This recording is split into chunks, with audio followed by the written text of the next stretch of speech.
അസ്സലാമു അലൈക്കും വറഹ്മത്തുള്ളാഹി വബറകാതുഹു. അഷ്ഹദു അല്ലാ ഇലാഹ ഇല്ലല്ലാഹു വഹ്ദഹു ലാ ശരീക ലഹു വഅഷ്ഹദു അന്ന മുഹമ്മദൻ അബ്ദുഹു വറസൂലുഹു. അമ്മാ ബഅദ് ഫഅഊദു ബില്ലാഹി മിനശ് ശൈത്വാനിർ റജീം. ബിസ്മില്ലാഹിർ റഹ്മാനിർ റഹീം. അൽഹംദുലില്ലാഹി റബ്ബിൽ ആലമീൻ അർറഹ്മാനിർ റഹീം മാലികി യൗമിദ്ദീൻ. ഇയ്യാക നഅ്ബുദു വഇയ്യാക നസ്തഈൻ. ഇഹ്ദിനസ് സിറാത്തൽ മുസ്തഖീം സിറാത്തൽ ലദീന അൻഅംത അലൈഹിം ഗൈറിൽ മഗ്ദൂബി അലൈഹിം വലദ്ദാല്ലീൻ. പ്രിയമുള്ള സഹോദരങ്ങളെ, നമ്മുടെ പ്രിയങ്കരായ ഇമാം ഹസ്രത്ത് ഖലീഫത്തുല്ലാ മുനീർ അഹ്മദ് അസീം അയ്യദഹുല്ലാഹു തആല ബിനസ്രിൽ അസീസ് 2018 ജൂലൈ മാസം 20-ാം തീയതി നടത്തിയ ജുമുഅ ഖുതുബയുടെ ചില ഭാഗങ്ങളാണ് നിങ്ങളുടെ ശ്രദ്ധയിൽ കൊണ്ടുവരുന്നത്.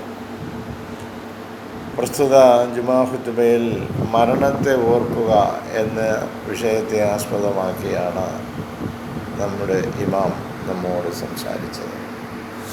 ഹസ്രത്ത് ഖലീഫത്തുല്ലാ മുനീർ അഹ്മദ് അസീം അയ്യദഹുല്ലാഹു തആല ബിനസ്രിൽ അസീസ് പ്രസ്തുത ഖുതുബയുടെ ആരംഭത്തിൽ ഇപ്രകാരം പറയുകയുണ്ടായി: നമ്മുടെ എല്ലാവരുടെയും കാര്യത്തെക്കുറിച്ച് ചിന്തിച്ചാൽ നമുക്ക് ബോധ്യമാകുന്ന ഒരു കാര്യമാണ്, അതായത് നമ്മുടെ ഭൂമിയിലെ വാസം, യാത്ര പരിമിത കാലത്തേക്ക് മാത്രമുള്ളതാണെന്ന്. അടുത്ത സമയത്തോ അഥവാ അല്പം കഴിഞ്ഞ സമയത്തോ നാം എല്ലാവരും നമ്മുടെ സൃഷ്ടാവിൻ്റെ അടുത്തേക്ക് മടങ്ങിപ്പോകുന്നവരാണ്. എന്നിട്ട് നാം എല്ലാവരും അവൻ്റെ തിരുമുമ്പിൽ ഹാജരാക്കപ്പെടുന്നതാണ്. അല്ലാഹുവിനെ അങ്ങേയറ്റം ഭയപ്പെടുന്നവർക്ക് ഒരേ ഒരു ആഗ്രഹം മാത്രമാണുള്ളത്, അത് അവൻ്റെ അനുസരണയിൽ കഴിഞ്ഞുകൂടുക എന്നതാണ്. അല്ലാഹുവിനെ അനുസരിക്കുക. അവരുടെ ജീവിതത്തിലുടനീളം അല്ലാഹുവിനെ അനുസരിക്കാത്ത നിലയിൽ മരണപ്പെടാതിരിക്കുന്നതിനായി അവർ കഠിനാധ്വാനം ചെയ്യുന്നു. കാരണം പരിശുദ്ധ പ്രവാചകൻ മുഹമ്മദ് മുസ്തഫ സല്ലല്ലാഹു അലൈഹി വസല്ലമ പറഞ്ഞു, ഓരോ അടിമയും അവൻ മരണപ്പെടുമ്പോൾ ഏതവസ്ഥയിലാണോ അതേ അവസ്ഥയിലായിരിക്കും ഉയർത്തെഴുന്നേൽപ്പിക്കപ്പെടുക. ഇവിടെ അല്ലാഹു തആലയുടെ ദൂതൻ മുഹമ്മദ് മുസ്തഫ സല്ലല്ലാഹു അലൈഹി വസല്ലമ നാം മരണപ്പെടുമ്പോഴുള്ള നമ്മുടെ അവസ്ഥയെക്കുറിച്ചാണ് സംസാരിക്കുന്നത്. ഒന്നുകിൽ നാം ഒരു അവിശ്വാസിയായിരിക്കും, അല്ലെങ്കിൽ നാം ഒരു വിശ്വാസിയായിരിക്കും. അതുകൊണ്ട് ഓരോ വ്യക്തിയും എല്ലാ നിലയിലും അവൻ്റെ വിശ്വാസത്തെ മുറുകെ പിടിക്കുവാൻ, യഥാർത്ഥമായ വിശ്വാസത്തെ മുറുകെ പിടിക്കുവാൻ, അതായത് ഇസ്ലാമിനെ മുറുകെ പിടിക്കുവാൻ ഈ വഴികൾ നിശ്ചയമായും അന്വേഷിക്കേണ്ടതാണ്. ഏതൊരു വഴിയാണോ നമ്മോട് അന്വേഷിക്കുവാൻ പറയുന്നത്, ആ വഴിയെക്കുറിച്ച് മാത്രമാണ് നമ്മൾ അന്വേഷിക്കാത്തത്. ഭൂമിയിൽ അവൻ്റെ ജീവിതം ഉള്ളിടത്തോളം കാലം അങ്ങനെ ആയാൽ അവൻ മരിക്കുന്ന സമയം അവൻ്റെ കുടുംബം തങ്ങളെ സ്നേഹിച്ചിരുന്നവൻ്റെ വേർപാടിൽ കരയുകയാണെങ്കിൽ പോലും മരിച്ച വ്യക്തി ഇപ്പോൾ മരണപ്പെട്ട തൻ്റെ സൃഷ്ടാവുമായി ചേർന്നതിൽ സന്തോഷഭരിതനായിരിക്കും. ആരൊക്കെ കരഞ്ഞാലും വിളിച്ചാലും അള്ളാഹുവുമായി ചേർന്നതിൻ്റെ പേരിൽ പ്രസ്തുത മരണപ്പെട്ട വ്യക്തി സന്തോഷഭരിതനായിരിക്കും.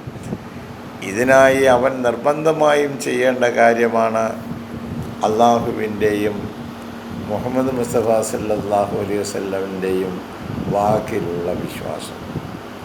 നമ്മെപ്പോലുള്ള ആളുകളുടെ വാക്കുകൾ വിശ്വസിക്കുന്നത് വളരെ എളുപ്പമുള്ള കാര്യമാണ്.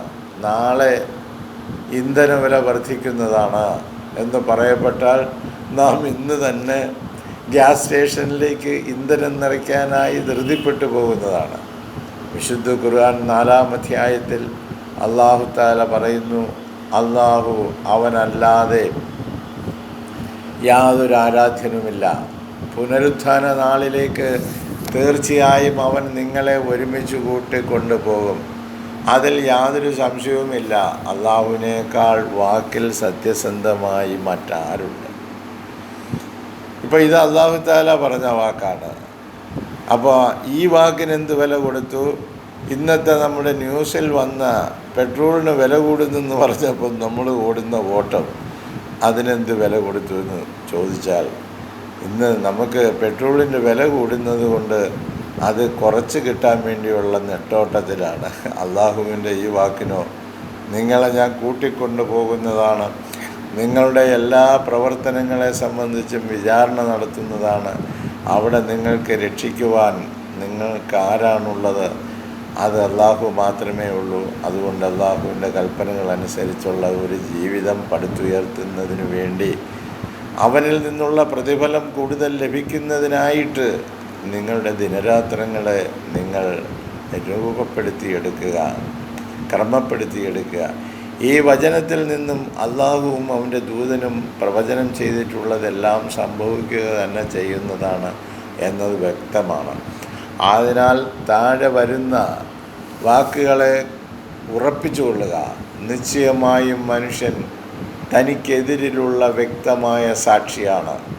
അവൻ തൻ്റെ ഒഴിവ് കഴിവുകൾ എത്ര തന്നെ ബോധിപ്പിച്ചാലും ശരി. അപ്പോൾ നമുക്ക് വേണ്ട കാര്യങ്ങളൊക്കെ നമുക്ക് പറഞ്ഞു തന്നു. പക്ഷേ നമ്മൾ ഒരിക്കലും അതാ പറഞ്ഞു തന്ന വാക്കുകൾ അനുസരിച്ച് ജീവിക്കുന്നില്ല. നിശ്ചയമായും മനുഷ്യൻ തനിക്കെതിരിലുള്ള വ്യക്തമായ സാക്ഷിയാണ്. താൻ അങ്ങനെ ചെയ്തിട്ടില്ല എന്നുള്ളതിന് അള്ളാഹുവിൻ്റെ കൽപ്പനകൾ അനുസരിച്ച് ജീവിച്ചിട്ടില്ല, അള്ളാഹുവിൻ്റെയും അവൻ്റെ പ്രവാചകൻ പറഞ്ഞു തരികയും ചെയ്ത ആ കാര്യങ്ങളനുസരിച്ചുള്ള നിത്യജീവിതമല്ല അവർ നയിച്ചത് എന്നതിന് അവർ തന്നെ സാക്ഷിയായിരിക്കും. അവൻ തൻ്റെ ഒഴിവ് കഴിവുകൾ എത്ര തന്നെ ബോധിപ്പിച്ചാലും ശരി. 75-ാം അധ്യായം 14-16 വചനങ്ങളിൽ അത് പറയുന്നു. അന്ന് നാം അവരുടെ വായകൾക്ക് മുദ്ര വയ്ക്കും. ഈ വാചകമടിയൊന്നും അന്ന് നടക്കത്തില്ല. അവരുടെ കൈകൾ നമ്മോട് സംസാരിക്കും. അപ്പം നമ്മുടെ കൈകൾ എന്താണോ ചെയ്തത് അതായിരിക്കും സംസാരിക്കുന്നത്. അവർ സമ്പാദിച്ചു കൊണ്ടിരുന്നതിന് അവരുടെ കാലുകൾ സാക്ഷ്യം വഹിക്കുകയും ചെയ്യും. 36-ാം അധ്യായം 66-ാം വചനത്തിൽ അപ്രകാരം പറയും. ഇതൊക്കെ ഇങ്ങനെ വരുമെന്ന് ന്യൂസ് നേരത്തെ തന്നിരിക്കുകയാണ് കേട്ടോ. അപ്പോൾ നമ്മുടെ വായും നമ്മുടെ കാലും നമ്മുടെ കൈയും ഒക്കെ സാക്ഷ്യം വഹിക്കുമെന്ന് ഉള്ള വാർത്ത നേരത്തെ കൂട്ടി തന്നിരിക്കുക. അതുകൊണ്ട് മുൻകൂട്ടി എന്തെങ്കിലും ചെയ്യാൻ ഉദ്ദേശിക്കുന്നവർ അത് ചെയ്യണം. അപ്പോൾ വല്ലവനും ഒരണു അളവ് നന്മ ചെയ്യുന്നതായാൽ അതവൻ കാണും. വല്ലവനും ഒരണു അളവ് തിന്മ ചെയ്യുന്നതായാൽ അതും അവൻ കാണും.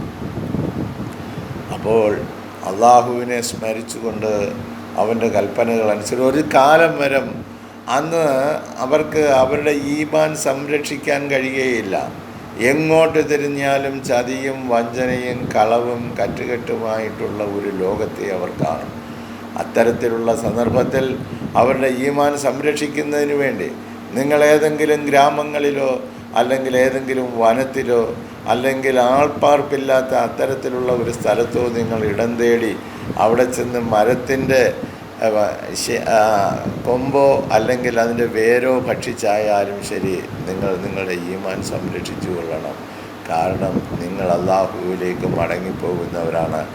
ഇവരുടെ ഈ തെറ്റായ കാര്യങ്ങൾക്കും പ്രവർത്തനങ്ങൾക്കും സാക്ഷി പറയുവാനും കൂട്ടുനിൽക്കുവാനും നിങ്ങൾ ഒരിക്കലും മുതിരരുത്. അള്ളാഹുവിൻ്റെ കൽപ്പനകൾക്കും റസൂൽ സല്ലല്ലാഹു അലൈഹി വസല്ലമയുടെ അധ്യാപനത്തിനും അനുസരിച്ച് ജീവിക്കുവാൻ നിങ്ങൾ ശ്രമിക്കുക. ഖുർആനെ നിങ്ങൾ അവഗണിക്കരുത്. നിങ്ങൾ ഇതിനെ കൈയൊഴിഞ്ഞാൽ നിങ്ങൾ വിളയിക്കുന്നത് ദുഃഖം മാത്രമായിരിക്കും. കാരണം ഖുർആനിൽ നമ്മുടെ രോഗശമനം ഉൾക്കൊള്ളിച്ചിരിക്കുന്നു. ഖുർആനെപ്പറ്റി അല്ലാഹു തആല പറയുന്നു, വിശ്വാസികൾക്ക് സമനൗഷധവും കാരുണ്യവുമായിട്ടാണ് ഖുർആനെ നാം അവതരിപ്പിച്ചുകൊണ്ടിരിക്കുന്നത്. എന്നാൽ അക്രമികൾക്ക് അത് നഷ്ടം മാത്രമേ വർദ്ധിപ്പിക്കുന്നുള്ളൂ. അപ്പോൾ എല്ലാവിധ രോഗങ്ങൾക്കും ശമനൗഷധമായി, ശാന്തിയായി, സമാധാനമായി നമുക്ക് ലഭിച്ചിരിക്കുന്ന വിശുദ്ധ ഖുർആൻ പാരായണം ചെയ്യുകയും അതിൻ്റെ അധ്യാപനങ്ങൾ അനുസരിച്ച് ജീവിക്കുകയും അതിനനുസരിച്ചുള്ള ഒരു ജീവിതക്രമം നമ്മൾ സ്വരൂപിക്കുകയും ചെയ്യുന്നതിന് പകരം ഇഹലോകത്തിലുള്ള നേട്ടങ്ങളെയും ഉയർച്ചകളെയും സുഖസൗകര്യങ്ങളെയും നോക്കിയുള്ള മനുഷ്യൻ്റെ പ്രയാണത്തിൽ അവർക്ക് സംഭവിക്കുന്ന ആ വിചാരണാ ദിനം അവർക്കുണ്ടാകും. ആ ഉണ്ടാകുന്ന ദിനത്തിൽ അന്ന് അവരെ കൊണ്ട് സംസാരിപ്പിക്കുകയില്ല. അവരുടെ ചെയ്ത കാര്യങ്ങളൊക്കെ അവരുടെ കൈകളും കാലുകളും അവരും സാക്ഷി പറയുന്ന ആ ദിനം സമാഗതമാവുക തന്നെ ചെയ്യും എന്നുള്ള വാർത്തയാണ് ഹസ്രത്ത് ഖലീഫത്തുള്ള വിശ്വാസികളുടെ മുമ്പിൽ വെച്ചു കൊടുക്കുന്നത്, ലോകത്തിൻ്റെ മുമ്പിൽ സമർപ്പിക്കുന്നത്. അതുകൊണ്ട് പ്രവർത്തിക്കുന്നവർ പ്രവർത്തിച്ചു കൊള്ളട്ടെ, നന്മയിൽ അധിഷ്ഠിതമായ ജീവിതം നയിക്കുന്നവർ നയിച്ചു കൊള്ളട്ടെ, അതിനുപോൽബലകമായ രീതിയിലുള്ള ജീവിത സൗകര്യങ്ങൾ അവർ ഒരുക്കിക്കൊള്ളട്ടെ. അല്ലാഹു സുബ്ഹാനഹു തആല നമുക്ക് ഐഹിക ലോകത്തും പാരത്രിക ലോകത്തും അവൻ്റെ തൃപ്തി കരസ്ഥമാക്കിക്കൊണ്ട് സന്തോഷത്തോടു കൂടി ജീവിക്കുന്ന ഒരു ജീവിതം പ്രദാനം ചെയ്യട്ടെ. ഇത് കേട്ടുകൊണ്ടിരുന്ന നിങ്ങൾക്കെല്ലാവർക്കും ഇതിൽ നിന്നുള്ള ഏറ്റവും ഉത്തമമായ വഴികൾ സ്വീകരിച്ചുകൊണ്ട് ജീവിതം നന്നാക്കുവാൻ ശ്രമിക്കുക. അല്ലാഹു സുബ്ഹാനഹു തആല ഇമാമിനോടൊപ്പം ചേർന്ന് നിന്ന് നമുക്കെല്ലാവർക്കും പ്രവർത്തിക്കുവാനുള്ള തൗഫീഖ് നൽകട്ടെ. ജസാക്കുമുല്ലാഹു ഖൈറൽ ജസാ. അസ്സലാമു അലൈക്കും വറഹ്മത്തുള്ളാഹി.